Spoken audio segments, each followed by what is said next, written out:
Добрый день, вы смотрите YouTube-канал 7 на 7. Меня зовут Максим Поляков, и я рад приветствовать сегодняшнего гостя. Это сооснователь лаборатории публичной социологии Олег Журавлев. Олег, добрый день. Заканчивается третий год после начала полномасштабного вторжения России в Украину, и сейчас хочется поговорить о том, как меняется отношение к войне среди россиян, происходят ли там какие-то процессы, есть ли большие сдвиги. И сегодня я подготовил для вас несколько вопросов, которые вам, может быть, покажутся простыми или даже наивными. Возможно, на некоторые из них вы отвечали, но мне здесь важна динамика. Как действительно поменялось отношение россиян за последние 12 месяцев с прошлого 24 сентября 2024 года. Ну и первый вопрос такой. Вот отношения россиян к войне, они привыкли к ней? И если да, то когда это произошло? Во-первых, надо сказать, что все россияне разные. Вот. Тем не менее, в этом вопросе действительно можно говорить о большинстве. Большинство россиян привыкли к войне, но в каком-то смысле это означает, что они привыкли от нее отвыкать, привыкли ее не замечать. Да? Они привыкли к тому, что она идет довольно долго, и научились жить так, как будто бы ее нет. Но это, конечно же, касается не всех россиян. Это не касается, например, жителей приграничий, которые постоянно сталкиваются с обстрелами. Это не касается российских военных и их семей. И, например, по сути, протестное движение уже мобилизованных, да, это как раз те женщины, которые не могут привыкнуть к войне, потому что война для них слишком тяжело. Вот. Они каждый день переживают за своих мужей, да, и каждый день за них борются. Вот. Ну, вот так. Скажите, а вот наверняка же россияне обсуждают между собой военные действия. Как это происходит? У вас были полевые исследования. Здесь важно понять, для меня всегда важно, какие формулировки, какие слова люди находят для этого. Во-первых, конечно, это все называют войной. В принципе, в быту никто не называет войной, как специальная военная операция, да. Хотя СВО – это довольно распространенный термин. Вообще важно, что разговоры о войне, они меняются. Ну, вначале, например, почему нам люди давали интервью? Им было не с кем об этом поговорить, им очень хотелось обсудить смысл происходящего, в том числе исторический, политический смысл происходящего. Потом люди устали от таких разговоров. Устали в том числе потому, что очень многих утомило как пророссийская, официальная, прокремлевская, так и, например, проукраинская, или там прозападная, как они это называют, пропаганда, опять же, как они это называют. И к тому же в России нет да, публичной сферы, очень репрессивный контекст, нет того места, где можно было бы поговорить о войне как о политическом, об историческом событии. Нет навыка у многих людей, у людей о политике, чтобы говорить о войне как об историческом событии. При этом война, конечно, присутствует в разговорах, но она присутствует в самых разных видах, например, в моральном каком-то регистре, да, например, что вот там, а вот наша соседка, она отпустила мужа на войну, чтобы он там заработал деньги. А вот я бы так никогда не поступила, потому что мне, значит, мой муж дороже денег. Или, а вот они получили выплаты и там что-то себе купили. Но на самом деле очень много самых разных, включая бытовые и моральные, или даже морализаторские разговоры о войне. И из них очень часто, из этих разговоров рождается и какое-то негодование. Да? Люди, разговаривая о войне в, казалось бы, бытовом ключе, могут прийти к восклицанию, а зачем все это было нужно? Зачем это нужно было начать?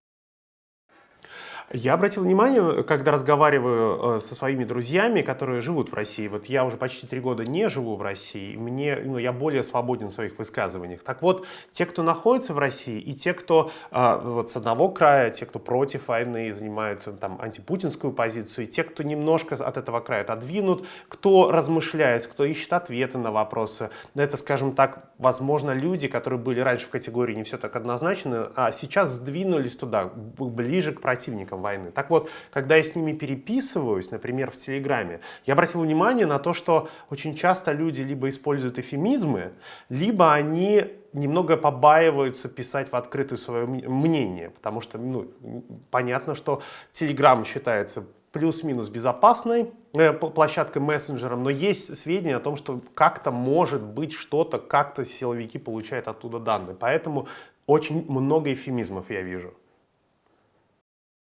Да, действительно, много пессимизма. И, в принципе, надо сказать, что репрессивный контекст и цензура очень хорошо считываются даже сторонниками войны, сторонниками идеи победы над Украиной, сторонниками путинского режима. Эти люди на самом деле не в восторге от репрессий и от цензуры. И на самом деле вот эти опасения, да, то, что люди выучивают определенные способы разговаривать, подавать друг другу сигналы.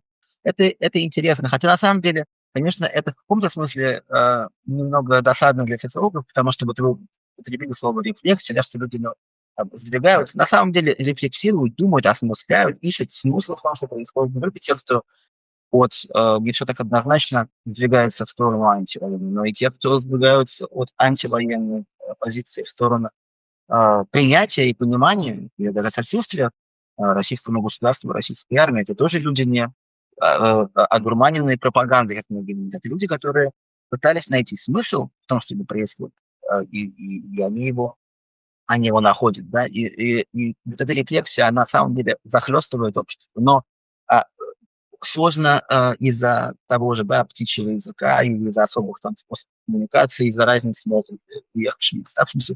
Не всегда эту рефлексию можно увидеть, считать и корректно и правильно понять. Когда, по вашему мнению, произошла нормализация войны? И вот в свете того, что сейчас происходит в эти дни, переговоры о возможной приостановке войны, есть ли предпосылки к тому, что вот эта ситуация изменится, что война снова станет ненормальной?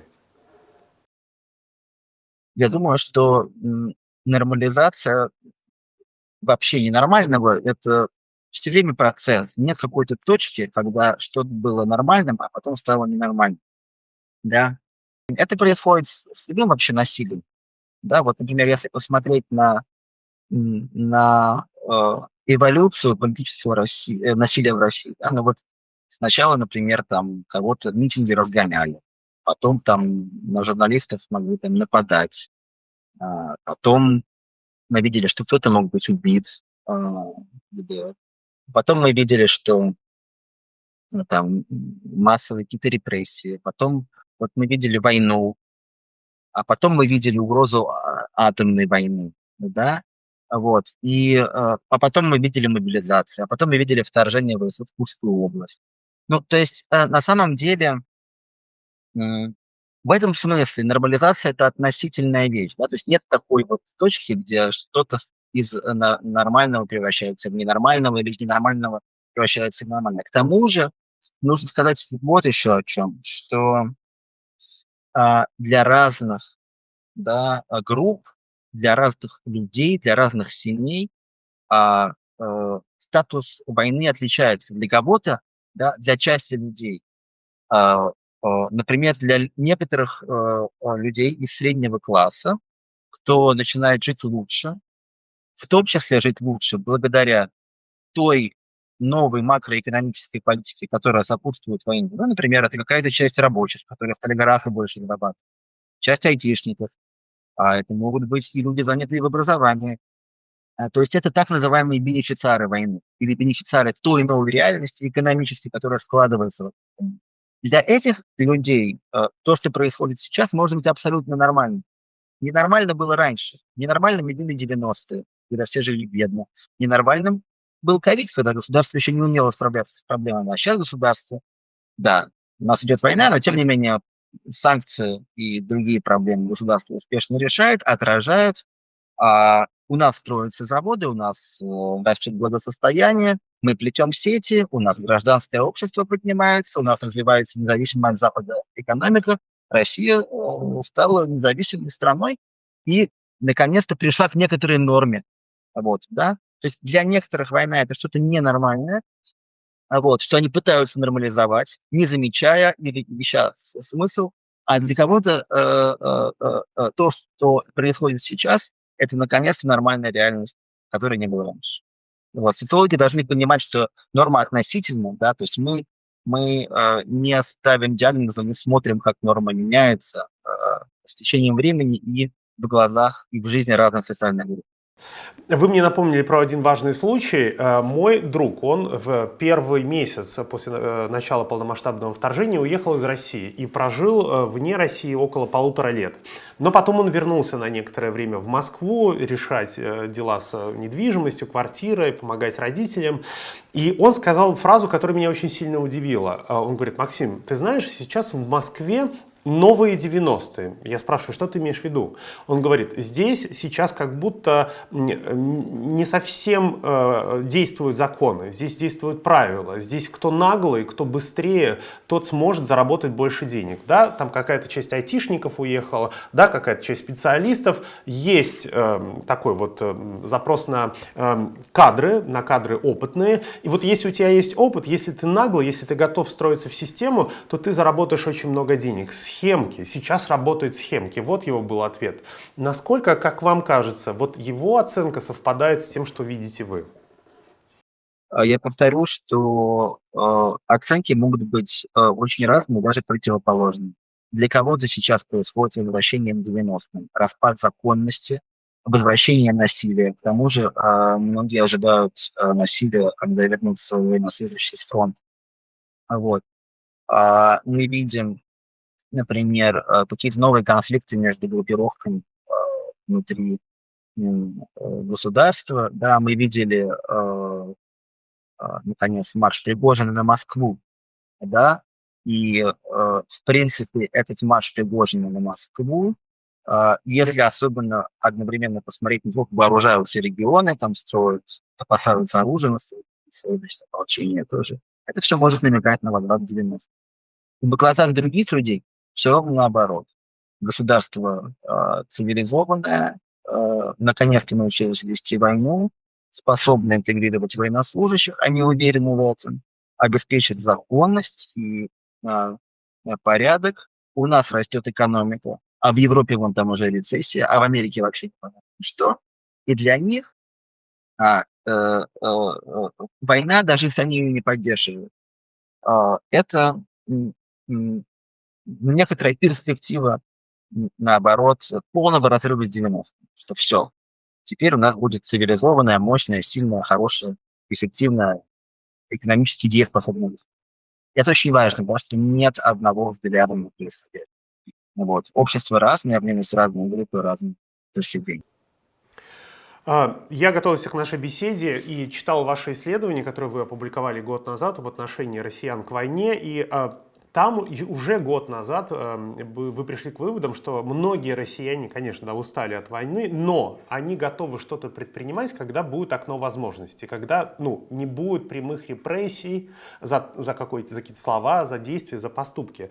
Вот еще один год прошел. Скажите, вот эта усталость от войны, она стала больше, и созрели ли эти возможности для действий, или наоборот их стало совсем мало? Мы видим, что усталости стало больше, но при этом, вот, например, если посмотреть на последний опрос в Леваде центре, мы видим, что уже с января резкий рост тех, кто хочет переговоров. Вот. Почему? Потому что переговоры стали наконец-то осязаемыми, не стали реальными. Что-то происходит, да, происходит наконец-то какой-то контакт между Россией и США, и переговоры стали чем-то реальным. И, конечно, все больше людей еще больше их ждут и хотят. Вот. возможно, для части этих людей переговоры — это некоторый пролог к тому самому окну возможностей. Но окно возможностей не вызревает просто из усталости или раздражения. Окно возможностей — это экономический кризис, это какой-то конфликт в элитах, это какое-то шоковое потрясение. Это даже может быть случайность, когда много людей оказались на улице, да, и решили не расходиться. Но так или иначе, так не происходит, что вот люди устают от войны, и тут вышли на улицу, чтобы против нее протестовать. Да? А, Действительно происходят процессы, вот, которые накапливают некоторый ресурс действия. Причем этот ресурс действия накапливают. Он, во-первых, уже был накоплен, да, то есть сама война началась, как я считаю, отчасти в ответ на рост протестных и демократических движений как внутри России, так и по периметру того, что Путин считает своей зоной влияния. Да? Мы видели революции или попытки революции в разных постсоветских странах. Вот, то есть этот ресурс, который в России накапливался с 2011 года и по самое начало войны, он тоже не весь, скажем так, израсходован, уничтожен или там релоцирован, мигрирован. Да? Он есть. Накапливаются новые ресурсы. Те же беженцы, которые друг другу помогают и участвуют в коллективном действии, в гражданском обществе. А на самом деле даже и провоенные волонтеры, которые в сети, но у которых может появляться претензии к государству, ресурсы копятся новые. Вот ресурсы критики, ресурсы действия, взаимного коллективного действия, они копятся. Но окно возможностей — это что-то, что возникает все-таки как бы извне, вот, как бы неожиданно. Вот. Пока таких окон возможностей мы не видели, хотя мы видели, например, вот то же самое движение журналистов. Очень интересное движение. Вот. А, но и оно все-таки использовало некоторое окно возможностей. Это митинги, разрешенные митинги КПРФ, которые во многом участие в этих митингах мобилизованных как бы перевело их из такого более движения петиций и жалоб в движение действия и громкого протеста. Насколько, давайте про жен мобилизованных, «Путь домой» движение, да, самое известное. Здесь я понимаю, что даже внутри этого движения есть группы женщин, матери, жены, невесты. Кто-то готов идти, назовите это бюрократическим путем, писать письма, запросы, требовать проверки и так далее. Кто-то, не получив ответы на это, они вот были готовы выходить на акции протеста. Мы помним, что около здания Минобороны прошлым летом была, наверное, одна из самых громких акций. Женщины требовали, чтобы руководство Минобороны вышло к ним поговорить. Но после этого опять затишье. Да? Есть ощущение, что российская власть жен мобилизованных съела, и они вынуждены, большинство из них вынуждены сидеть по домам, ну или стучать по кастрюлям с балкона своего дома. Так ли это? Так ли это видно со стороны? Действительно, да, жены мобилизованных состоят из разных групп, да и движение «Путь домой» состоит из разных групп. И дело не только в том, что одни предпочитают бюрократические методы, а другие политические. На самом деле была эволюция. Сначала все предпочитали бюрократические методы, вообще это часто происходит. Люди пишут письма, не получают того, что хотят, государство не обращает на них внимания, и тогда они эволюционируют в сторону публичного действия. Действительно, государство признало их иностранными агентами, и мы видим давление, какие-то репрессии, да, в их адрес. Конечно же, и эти репрессии, и то, что они не могут добиться своей цели, они устают, влияет, да, на то, что их активность, она такая вот волнообразная. Она то затухает, то становится более видимым, слышимым. Вот. Но я бы не сказал, что они как-то совсем там демобилизовались. Нет, ну вот они все равно где-то мелькают, они высказываются публично, они ведут канал, несколько каналов. Вот. Посмотрим, что с ними будет дальше. Главное, что это движение в принципе продемонстрировало живучесть. То есть вот сколько уже они существуют, и без спора они все-таки существуют. Вот. Но действительно, конечно, в таком контексте, как сейчас в России, действует сложно. Вот. Действует очень сложно, и поэтому как внутренние, так и внешние причины могут вести к затуханию, по крайней мере, на время коллективного действия.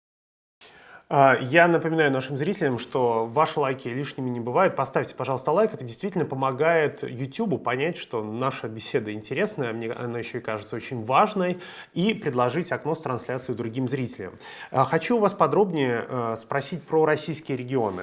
Я наблюдаю, я и мои коллеги много пишем о том, что происходит в Белгородской области, это буквально с первых месяцев войны, и с августа 2024 года о том, что происходит в Курской области, часть которой оккупирована украинскими военными. Мне тогда казалось, когда в Курской области туда пришли украинские военные, что очень многие жители будут очень сильно злиться на и российское командование, и на российских политиков руководства, и будут каким-то образом участвовать в протестном движении. Ну, захватили часть территории. Но, к моему удивлению, самая главная эмоция, которую я там увидел, это единение и сплочение перед общим вызовом, может быть, перед общим горем. Это возможность стать плечом к плечу и отражать большую атаку. Да? Вот это вот к этому горю смотреть в лицо и не сдаваться. Произошло сплочение. Это вот, конечно, мы понимаем, что два приграничных региона.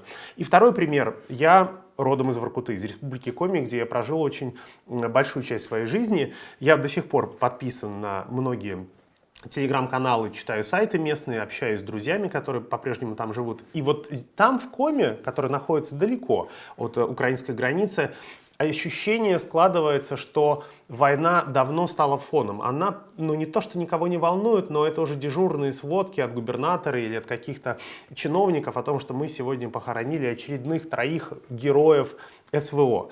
Вы вместе с коллегами в прошлом году делали большое исследование, выезжали в поле, брали глубинное интервью в 3 российских регионах.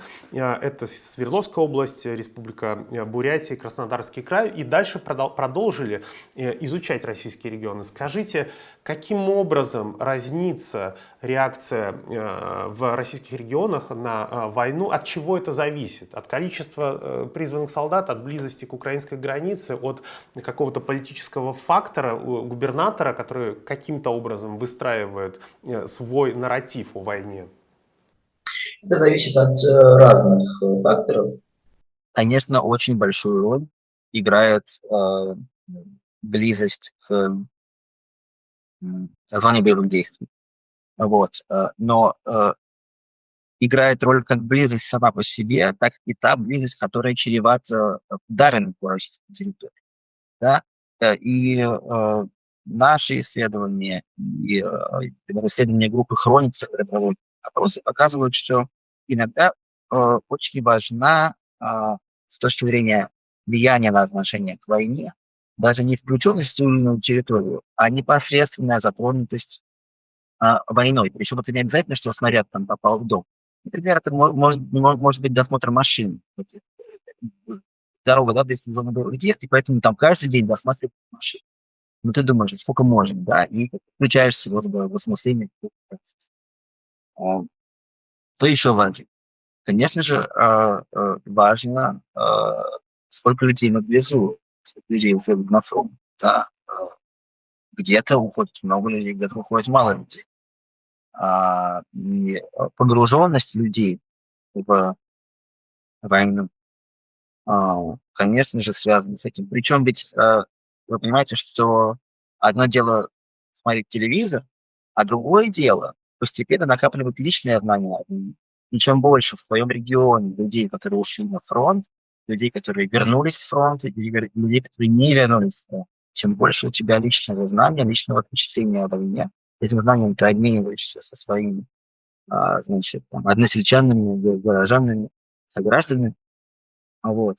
А потом, конечно же, играет роль и экономический фактор. Если, например, построили военный завод, соседние предприятия вслед за военным заводом подняли зарплаты, начала развиваться инфраструктура, хорошо работает импортозамещение, она очень хорошо работает. Появились новые рабочие места, появился приток туристов. Ну, конечно, СВО это может сильно повлиять на отношения. Да, вот. Позитивно. Вот. При этом вот вы говорите сплочение, протест одно другому не мешает. То есть, например, в Белгородской области социологи видели, что м, обстрелы территории в Белгородской области могут приводить как к тому, что люди сплачиваются вокруг власти, поддерживают СВО, поддерживают своего губернатора, поддерживают власть, так и сплачиваются, но не вокруг власти, а сплачиваются, чтобы друг другу помогать. А наоборот, отрицательное отношение к войне усугубляется, да, то есть люди начинают критиковать. Может быть и так, и так. То же самое с Курской областью. С одной стороны, мы видим взаимопомощь между жителями Курской области. С другой стороны, мы видим жалобы на то, что этой взаимопомощи мало. Жители Курской области говорят, ну как же так, да, там, мы же тоже Россия, а где же остальная Россия? А где Путин? Почему нам не помогают? Вот. А люди могут критиковать войну. На самом деле мы видим, что люди, которые начинали просто вот с петиций, жалоб, недовольством тем, что они там лишились дома или что-то такое, через там 2-3 месяца они уже могут начать писать, что зачем эта война нужна, мы ее не выбирали, вот к чему все привело. Вот.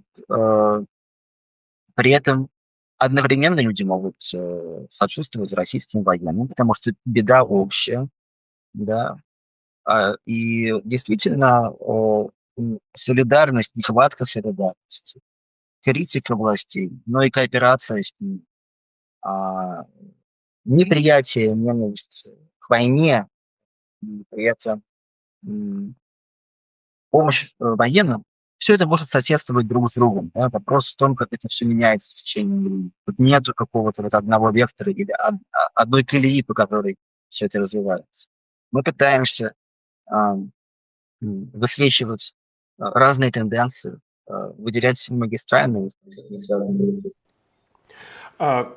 Тогда я уточню про Курскую область. Больше 6 месяцев там находятся украинские военные, и как мне кажется, что в первый месяц, второй месяц власть и региональная, и федеральная, она была в некоторой степени в растерянности, и не понимали, что делать. И мы видели, что люди выходили на главную площадь Курской области, требовали губернатора к ответу, там даже, по-моему, выходил вице-губернатор и получил в ответ очень хлесткие слова.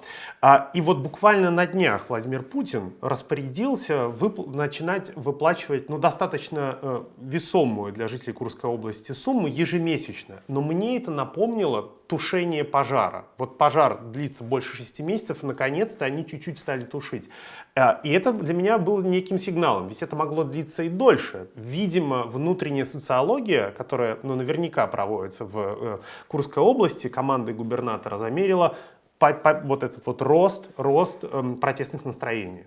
Я тоже рассуждаю примерно так. На самом деле мы видели, что в случае с женами мобилизованных была похожая вещь. Государство не знало этих проблем.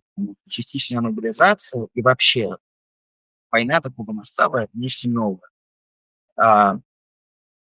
Они упустили тот момент, когда жены мобилизованных стали сдвигаться в сторону протеста. Действительно, ведь государство, которое ведет войну, все время будет сталкиваться с такими проблемами. Да, в зависимости от того, научится ли оно решать эти проблемы, научится ли оно выстраивать диалог с жителями, решать их проблемы, будет зависеть то, будут ли эти жители поддерживать государство, будут ли они накапливать, наоборот, внутреннюю критику и готовность, возможно, действовать против государства. Наверное, этот опыт чему-то государство научил, и, конечно же, государство отслеживает какие-то социологические данные, и закрытые проводит опросы, и читает независимые команды вроде нас. Я тоже думаю, что вот эти 65 тысяч, которые видел Путин на днях, ежемесячно, это можно рассматривать, да, как, может быть, не самую такую масштабную меру, но действительно, я думаю, что государство понимает, что ему нужно учиться решать эти проблемы. Когда я знакомился с вашим исследованием, полевым исследованием, меня удивила одна мысль. Ну, не в смысле, что я об этом не знал, но я об этом мало думал. Когда ваши коллеги разговаривали с людьми в этих 3 российских регионах, многие из них отвечали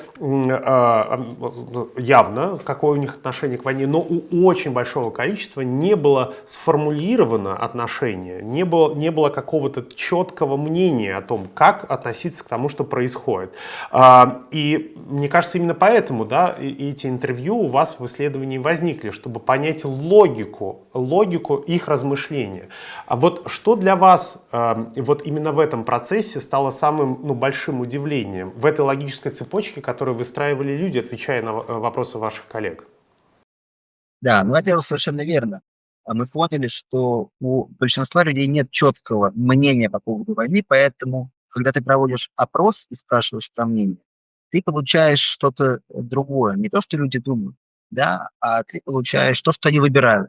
Но если нет у людей мнения, то его и невозможно заметить. Ты измеряешь то, чего не существует. Хотя у людей есть предпочтения, и вот предпочтения измерять можно. Поэтому, в принципе, мы не против массовых опросов, и мы с ними сотрудничаем. Вот вы говорите интервью. Действительно, в интервью ты с человеком уже беседуешь, ты видишь ход его мысли. Но все равно в интервью ты ему задаешь вопрос. А расскажите про ваши отношения. Да, и может быть это отношение тоже не до конца сформировано. Поэтому мы в итоге пришли к этнографии. То есть мы наблюдали за тем, как люди между собой говорят, в неформальной обстановке, на пьянке, там, в кафе, на заправке говорят о войне, да, и делить полевой дневник нашей исследовательницы.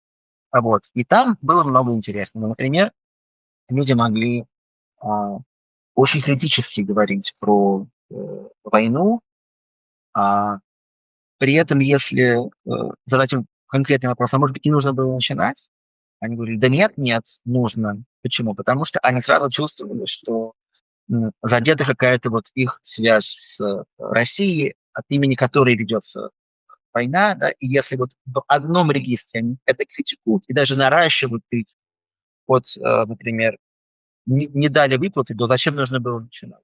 То если поставить вопрос немножко по-другому, они начнут защищать а, себя, потому что в конечном счете война ведется от их имени. Что еще интересного мы увидели? Например, что большинство людей абсолютно равнодушно к идеологии империализма. Им совершенно не нужны эти новые территории. Вот, например, человек может в режиме реального времени сказать, ну, там, наши там территории, а потом сам себя поправить. А зачем нам эти территории? Лучше бы мы думали о самой России. Вот все время в живом разговоре появляется сама Россия, и сама Россия это та Россия, которая существует в официально признанной границе, и кого-то плюс Крым. Да? То есть мы увидели, что даже если у многих россиян поднимается, вырастает патриотизм, усиливается национальная идентичность, она является, этот национализм или этот патриотизм не является единственным. Вот он является таким вот в духе национального государства. А, Мы, в принципе, увидели, как насколько контекстуальны высказывания о войне, насколько они могут меняться. Ну, вот такие примеры. Но здесь я уточню, здесь же правильно я понимаю, что все-таки отношение к Луганской и Донецкой области несколько иное, поскольку про них 10 лет рассказывали по Первому, Второму каналу, чем к Запорожской и Херсонской области, оккупированные в 22 году. Да, совершенно верно. Людей, которые, в принципе, сочувствуют включению ЛДНР в состав России, их больше, потому что у, у- у кого-то живут там родственники, а кто-то, да, был вот включен в просмотр бесконечных новостей про то, что происходит в Донбассе. Тем не менее, эти м, территории, даже если они как бы заслуживают некоторого сочувствия, все-таки они не называются людьми как бы своими, что это вот наши там исторические земли, там, да. То есть люди могут говорить, да, хорошо, что эти территории теперь с нами, но все равно есть, как правило, сама Россия, которая может включать Крым, но не включает Донецкую область. Ну и, наверное, последний вопрос. Сейчас, конечно, мы в преддверии грядущих переговоров между Путиным и Трампом и возможного окончания боевых действий. Я вижу, что пишут по этому поводу Z-патриоты. Они очень недовольны, говорят, войну нужно вести до полной победы, захватить всю Украину, поставить в Киеве нашего человека. А как изменилось отношение к тому, как должна завершиться война у спектра между явными противниками войны и Z-патриотами в середине? Мы видим, что в середине для людей вообще изначально была непонятна цель, зачем это все началось. Люди, да, постепенно рефлексировали, как я вам говорил, уделяли смыслом то, что происходит. Тем не менее, причины войны остались непонятными, но постепенно они как бы становились понятными, что цели войны. Цели войны в том, чтобы ее закончить. Вот это настроение нарастало, да, что главная задача СВО – это прекращение СВО. И желание мира, в том числе желание мира любой ценой, нарастало, и сейчас достигло абсолютного максимума. Договоры стали чем-то реально осязаемым. Вот, в этом смысле в этом среднем сегменте, в большинстве между крайними позициями, просто нарастало желание мира. Вот. Для кого-то, да, на выгодных для России условиях. Причем люди могут не понимать, что это значит. Для вас это типа вот. Главное, чтобы, как-то, чтобы это было нормально для России. Вот. Даже если мы не понимаем, что это значит. Вот. Но важнее всего вот так. Олег, спасибо огромное. Я благодарен вам за нашу беседу. Надеюсь, не последний раз. А для наших зрителей я напомню, что это был сооснователь лаборатории публичной социологии Олег Журавлев. Ну и напоследок, я вновь напомню про лайки. Пожалуйста, поставьте лайки. Лишними они никогда не бывают. И подпишитесь на наш YouTube-канал. Нас уже больше 200 тысяч. Но эта цифра могла бы быть немножко повыше и уже в этом году. Все, на этом мы заканчиваем. Меня зовут Максим Поляков. До свидания.